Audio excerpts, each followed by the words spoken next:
Personally, I believe this is the most important video I have ever made, at least up to this point, because it's an issue that I see present with so many people in our modern time and in our modern day. No one seems to know what they want to do with the rest of their life, or what they want to do with their life even currently. It's a problem that I've seen, at least in my hometown, especially because I graduated high school last year.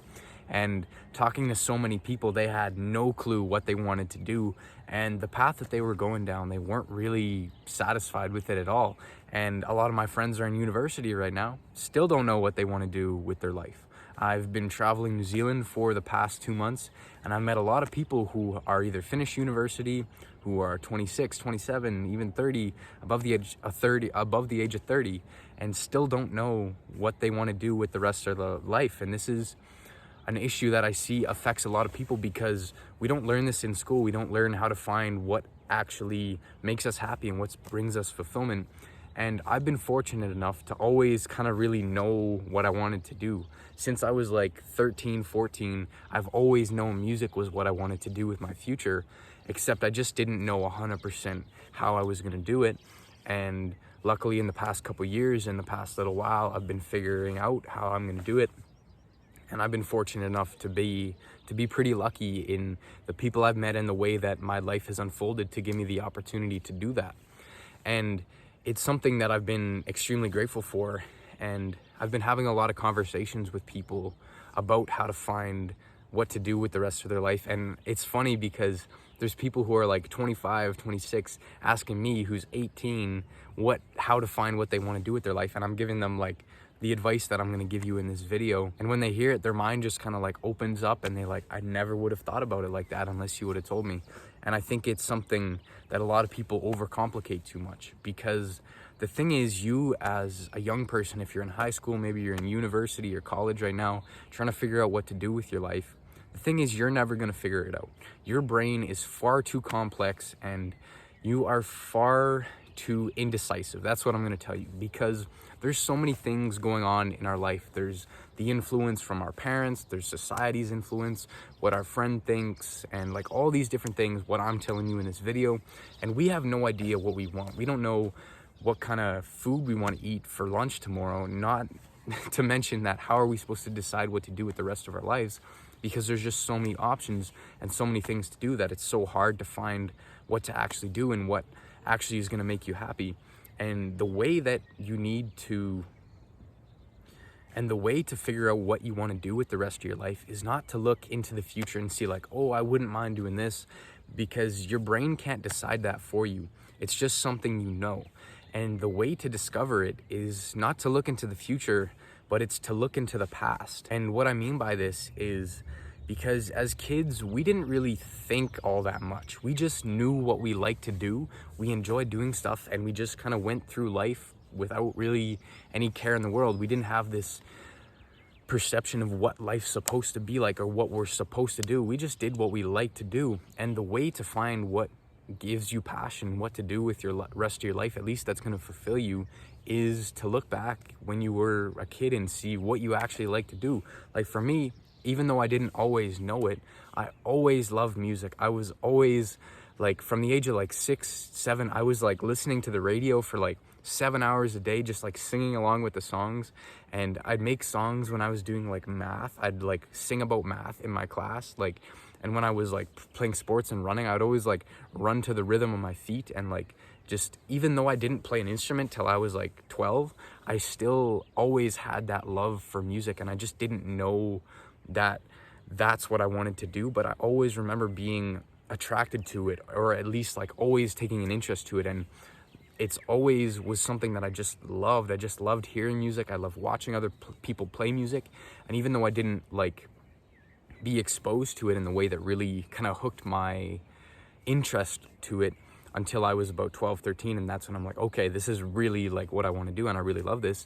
I didn't get that from just trying and being like, okay, I always had that passion for it. It always made me feel like I was present. It always put me in that flow state, and I always enjoyed doing this. And this is what you need to do to find something that you're passionate about. And the thing is, you can't just look back into your past and think like, oh, I love to play with Legos when I was a kid, so I'm just gonna play with Legos. Like, that's not the way it works.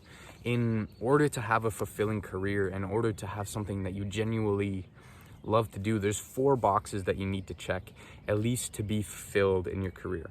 The first is something you're good at, something that you can actually do and have a decent amount of skill at. The second is something you can make money at. Can you get paid for it? Now, this is the thing where a lot of people just focus on this. They just like, what can I get paid for? And they just go down that route without actually taking account what they're good at. The third thing is something you actually love, something you're interested in. This is the thing a lot of people neglect, because they might be good at it and they might be able to make money, so they just go down that path, but they don't actually love it. And the fourth is something the world needs, something that you can actually have an opportunity to do, because you can have you can have these 2 checked, something you're good at and something you love, but if there's no need for it in the world, chances are you won't be able to make money at it. So those are the 4 things. So with our Lego example, if Lego is what you love to do when you were a kid, you always like building something, you always like to design and create things, maybe you're meant to be a civil engineer, you're meant to design buildings and bridges and like infrastructure and stuff like that, or maybe you're meant to be a carpenter or trades or something like that. Just look into your past and see what gave you that flow state, what puts you in that zone where you're just like, you naturally like to do it. Because as kids, we just did stuff we like to do and it was genuine to us. A lot of stuff when we're adults and young people, when we're trying to figure out stuff we like to do, often the desires are imposed on us. It's not something like we actually like. Either it's something our parents like and we just naturally think like, oh, I should do that, or it's something our friends like and they're like, oh, I'll do that. But as a kid, you just did whatever the fuck you wanted to. You didn't care about what other people thought of you. And that's the other thing. We feel this pressure from other people to go down this certain path or go to this university for this subject that we have no interest in whatsoever. And it's hard. And believe me, it is hard to cover all these boxes. But once you find something that you're genuinely passionate about, the other ones, as long as there's a need for it, you can figure out different ways to either get good at it and practice it, or to make money. Because let me give you an example with mine. A lot of people think like music, oh, you can't make money doing music unless you're like getting millions of streams and you're like Drake or Ed Sheeran and touring all the time and making a whole bunch of money like that. But the thing is, I love music. I'm decently pretty good at it. There's a lot of demand for music, even though it's a very competitive industry and a lot of people are trying to do it. The demand for music is not going away. AI isn't going to take over music, at least not yet. And people are still always listening to it. Music has been part of our culture for thousands and thousands of years, and it's something that's primal to the human brain and a part of our life experience. Now, the ways to make money, if you don't take time to learn and you don't take time to figure this out, and honestly, sometimes, like for me, I was really lucky with the way that this ended up playing out for me, but the more that you're doing it and the more you're exposed to it, the more you'll learn that there's not just one way to make money. For me, in the summer of 2023, from like about June to the end of August, I made more money playing music, doing a various amount of things, compared to any job and the whole amount of time I worked like just regular jobs throughout my time in high school. I made more money in 3 months doing something I genuinely loved than I did working pretty much for like, I'd say about 2 years, a good amount, a couple summers, and just like a full year in like a grocery store and like jobs like that. I made more money at any of those jobs, all those times combined, in 3 months doing something I genuinely loved. And that was because I approached it from many different angles. A big portion of that was live gigs. I've been fortunate enough to play with a lot of amazing artists in my hometown where I'm from back in Canada, and doing a lot of different things, playing drums or playing guitar. And since I do a lot of different things in music, I can get paid to do a lot of different things. So making money through live gigs and shows with not just one artist, but a lot of other people, but also making money online, doing mixes for people, doing features for rap things, selling beats, like doing a whole bunch of different things. And as long as I keep going with that, on that path, I don't have to just make money from one of those things. I can do various different things, like making money from this channel. Obviously, I'm not there quite yet, but the more I upload and the more this channel grows, I can make money through social media, and then I can market other things through this platform while still doing live gigs, still doing freelance work. And And it's this cycle that can just continue because there's a demand for it. Other people want to make music, so they need people to mix their songs. I can mix.